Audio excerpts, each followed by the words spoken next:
Basic of stock market के 9th episode में आपका स्वागत है। मेरा नाम है राज और आप देखना शुरू कर चुके हैं रेबल इंट्रा ट्रेडर। पिछले एपिसोड में हमने समझा आईपीओ के बाद भी कंपनियों के पूंजी जुटाने के विकल्पों को और साथ ही साथ राइट इशू, ओएफएस और एफवीओपी की थी विस्तार से चर्चा। आइए जानते हैं कि आज के एपिसोड में क्या है खास। आज के एपिसोड में करेंगे चर्चा कंपनियों द्वारा लिए जाने वाले उन महत्वपूर्ण फैसलों पर जिनका सीधा असर पड़ता है शेयर की कीमतों पर। इन फैसलों को करीब से देखने पर आप कंपनी की वित्तीय हालत के साथ साथ कई और जानकारी भी प्राप्त कर सकते हैं। इसके आधार पर आप कंपनी के शेयर कब खरीदने और कब बेचने का भी निर्णय ले सकते हैं। इस एपिसोड में हम कंपनी के उन महत्वपूर्ण 5 फैसलों पर नजर डालेंगे जो शेयर की कीमतों पर डायरेक्ट असर डालते हैं। इस तरह के फैसले कंपनी के बोर्ड ऑफ डायरेक्टर लेते हैं जो कंपनी के शेयर धारकों की मंजूरी पर ऐसा करते हैं। आइए इस कड़ी में शुरुआत करते हैं डिविडेंड से। कंपनी को एक साल में जितना भी मुनाफा होता है अगर उसको अपने शेयर धारकों में बांटती है तो उसे डिविडेंड कहते हैं। डिविडेंड प्रति शेयर के आधार पर दिया जाता है, यानी जितने आपके पास शेयर होंगे उतना आपको डिविडेंड मिलेगा। मान लीजिए इन्फोसिस कंपनी 42 रुपए का डिविडेंड दे रही है, तो डिविडेंड देने के लिए वो फेस वैल्यू को आधार बनाएगी। इन्फोसिस की फेस वैल्यू मान लीजिए 5 रुपए है, तो कंपनी अगर 42 रुपए का डिविडेंड दे रही है तो यानी कि वो 840% का डिविडेंड दे रही है। फेस वैल्यू के बारे में हम अपने प्रीवियस लेक्चर में ऑलरेडी बता चुके हैं। अगर आप भी वो वीडियो देखना चाहते हैं तो लिंक आपको डिस्क्रिप्शन में मिल जाएगा। हर साल कंपनी डिविडेंड दे ये भी जरूरी नहीं है। अगर कंपनी को ऐसा लगे कि अपने मुनाफे को वो डिविडेंड में देने की जगह कंपनी के बेहतर भविष्य में इस्तेमाल करना चाहती है तो कंपनी ऐसा भी कर सकती है। डिविडेंड हमेशा मुनाफे में दिया जाए ये भी नहीं है। कई बार कंपनी लॉस में होने के बावजूद भी अपने शेयर धारकों को डिविडेंड देती है। ऐसे कदम कंपनी के लिए काफी सही साबित होते हैं, क्योंकि गिरती हुई साख को अगर कंपनी बचाना चाहती है तो अपने शेयर धारकों को डिविडेंड देके उनमें विश्वास पैदा करती है और अपने पास पड़ी अतिरिक्त नकदी को जो कंपनी अपने कारोबार में विस्तार के लिए इस्तेमाल नहीं कर पा रही क्योंकि अभी उनके पास कोई अच्छा प्लान नहीं है, तो अपने शेयर धारकों में देखकर उन्हें पुरस्कृत करके उन्हें रिवॉर्ड देकर अपने शेयर धारकों में कंपनी के प्रति भरोसा बनाती है। डिविडेंड देने का फैसला एनुअल जनरल मीटिंग में होता है, यानी एजीएम में इसका फैसला लिया जाता है, जहां पर कंपनी के डायरेक्टर मिलते हैं। डिविडेंड देने के बाद शेयर में उसका असर साफ देखा जाता है। जितना कंपनी डिविडेंड देती है उतने ही दाम से शेयर की कीमत कम हो जाती है। इसलिए एक महत्वपूर्ण फैसला है जो शेयर की कीमत पर डायरेक्ट असर डालता है। इसके बाद एक और महत्वपूर्ण फैसला है जिस पर हम नजर डालते हैं, वो है बोनस इशू। बोनस इशू भी स्टॉक डिविडेंड की तरह ही कंपनी के शेयर धारकों को पुरस्कृत करने का एक तरीका है, लेकिन इसमें कंपनी डिविडेंड की तरह पैसे नहीं बल्कि शेयर देती है।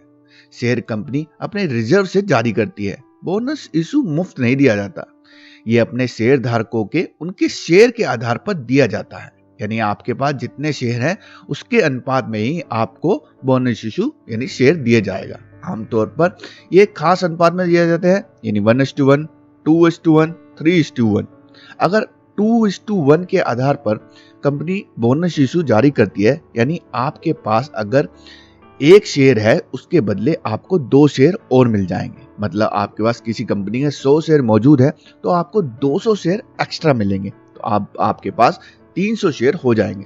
पर अधिक शेयर होने का ये मतलब नहीं आपके द्वारा निवेश की गई पूंजी बढ़ गई है, आपके पास केवल शेयर की संख्या बढ़ी है, क्योंकि मार्केट बोनस इशू जारी होने के बाद स्टॉक के प्राइस को भी उसी तरह से एडजस्ट कर लेता है।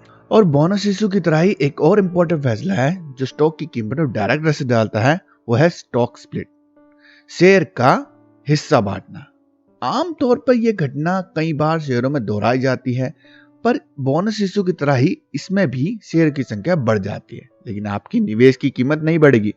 मार्केट कैपिटलाइजेशन भी नहीं बदलता, स्टॉक का बदलता है तो बस शेयर की फेस वैल्यू।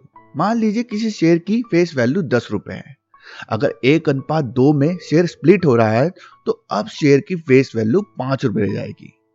अगर आपके पास कंपनी के 100 शेयर हैं तो आपके पास 200 शेयर हो जाएंगे। बस इतना ही असर रहता है।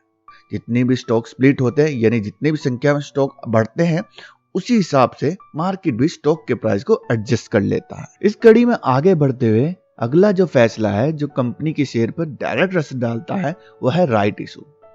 राइट इशू के बारे में हम पिछले एपिसोड में विस्तार से चर्चा कर चुके हैं। अगर आप भी राइट इशू के बारे में जानना चाहते हैं तो आपको लिंक डिस्क्रिप्शन मिल जाएगा, पिछली वीडियो का। आइए इस कड़ी में आगे बढ़ते हैं और समझते हैं शेयर बायबैक की इंपॉर्टेंस को। बायबैक मतलब कंपनी मार्केट से अपने ही शेयर को खरीद लेती है। इसे कंपनी के खुद में ही निवेश के तौर पर देखा जाता है। बायबैक में कंपनी के जो शेयर होते हैं मार्केट में उनकी संख्या कम हो जाती है और इसे कॉर्पोरेट के फेरबदल के तौर पे भी देखा जाता है।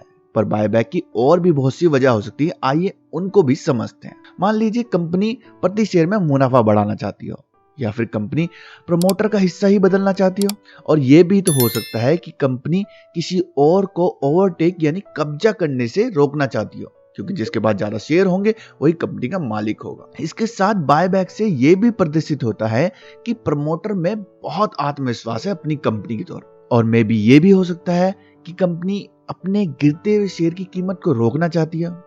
पर जो भी हो, कुल मिलाकर ये बात तो तय है कि बायबैक से कंपनी अपने में आत्मविश्वास दिखाती है।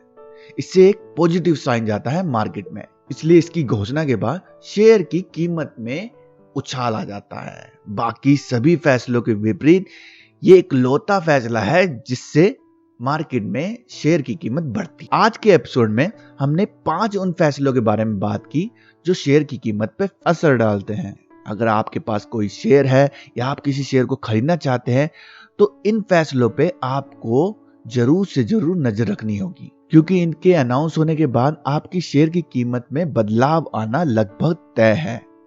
तो इसलिए आपको निवेश करने के बाद और निवेश करने से पहले भी इन सभी 5 फैसलों पर आपको पैनी नजर रखनी होगी। अगर आप चाहते हैं अपने निवेश की पूंजी को बचाना और बढ़ाना तो इन फैसलों पर आपको जरूर ध्यान देना होगा। आई होप आपको आज के लेक्चर से कुछ न कुछ बेनिफिट जरूर हुआ होगा। आपको भी हमारे बेसिक ऑफ स्टॉक मार्केट की ये सीरीज अच्छी लग रही है तो हमारे चैनल को आप लोग सब्सक्राइब कर सकते हैं। अगर आपको इस लेक्चर या हमारे पिछले किसी लेक्चर से कोई भी डाउट है तो आप सीधा कमेंट बॉक्स में हमसे उसके बारे में पूछ सकते हैं, या फिर आप हमको ईमेल कर सकते हैं, हमसे टेलीग्राम पे जुड़ सकते हैं, इंस्टाग्राम पे फॉलो कर सकते हैं, और साथ ही साथ हम आपको ट्विटर पे भी मिल जाएंगे। आज के एपिसोड में बस इतना ही। मिलते हैं आपसे दोस्तों अगले किसी एपिसोड में। तब तक के लिए दोस्तों गुड बाय। खुश रहिए, मुस्कुराते रहिए और हमारे साथ जुड़े रहिए।